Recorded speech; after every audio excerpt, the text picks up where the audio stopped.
રીતના તમે વિડીયો જોયો આગળનો કે ચેતરભાઈ તુમ આગે બઢો હમ તુમ્હારે સાથ હે અને ધારાસભ્ય ચેતરભાઈ વસાવા સાહેબે પ્રતિક્રિયા આપી રહ્યા છે કે મને ખોટી રીતે ફસાવવામાં આવ્યો છે અને ખોટો કેચ કરીને મને જેલમાં નાખવામાં આવ્યો છે, આ રીતના કહી રહ્યા છે અને લોકો બધા કહી રહ્યા છે શું ખરેખર ધારાસભ્ય ચેતરભાઈ વસાવા બહાર આવી ગયા છે?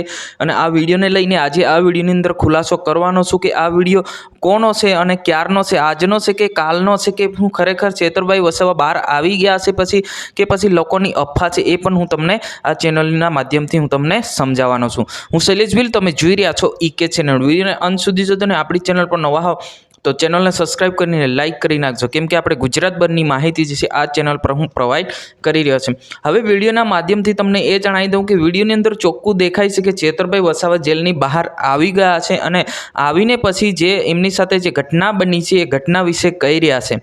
પરંતુ તમે મિત્રો આ ના જાણતા હોય કે આ વિડીયોને લઈને આ વિડીયો ક્યારનો છે એ તમને સમજાવી દઉં.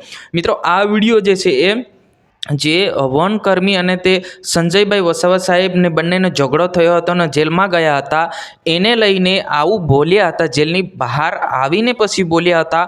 એ વિડીયો અત્યારે સોશિયલ મીડિયા પર ખૂબ જ વાયરલ થઈ રહ્યો છે અને બધા લોકો કહે છે સાહેબ કે બહાર આવી ગયા છે, પરંતુ મિત્રો એવું બિલકુલ બી નથી. આ વિડીયો જૂનો છે, એટલે કે ગયા વર્ષનો છે કે જ્યારે જેલમાં ગયા હતા ત્યારનો વિડીયો જે છે એ વાયરલ થઈ રહ્યો છે. વાયરલ વિડીયોની અંદર બધા લોકો કોમેન્ટ કરી રહ્યા છે કે ભાઈ હું ખરેખર બહાર આવી ગયા છે કે પછી નથી. મિત્રો આ બિલકુલ ખોટી વાત છે. એમની જે તારીખ સુનાવણી છે કે 1 થી 2 લઈને તારીખ જે એમની આવવાની છે એ તારીખે ખબર પડશે. આ જૂનો વિડીયો જે છે અત્યારે સોશિયલ મીડિયા પર ખૂબ જ વાયરલ થઈ રહ્યો છે. તો આ વાયરલ વિડીયો જૂનો છે મિત્રો. હું આશા કરું છું તમને ખબર પડી ગઈ હશે કે જૂનો વિડીયો અત્યારે ખૂબ જ વાયરલ છે, પરંતુ આ નવો વિડીયો નથી મિત્રો, આ જૂનો વિડીયો હતો. આજની વિડીયોની અંદર બસ આટલું. તાત્કાલિક આપણે જે પણ અપડેટ આવશે તાત્કાલિક આપણે જણાવી દઈશું.